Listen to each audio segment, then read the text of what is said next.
sa natong tanan. Balik karong adlaw karong hapuna.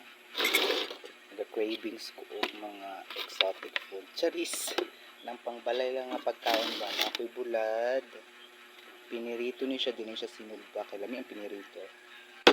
So, napoy sa laro nun na kamote tops. So, wala pa siya natimplahan.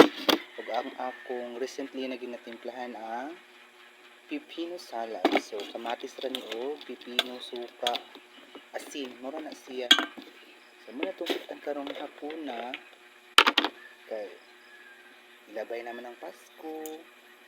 Kauntag karni-karni, kauntag mga lamion. Karon, atong kanon kay kaning mga lamion pagkaon food mga vegetarian food para mailisan po gulay-gulay o kaning mga veggies food ang atong mga tinae diha sa mga hangover pa diha sus pangbangon na mo eh. Thank you.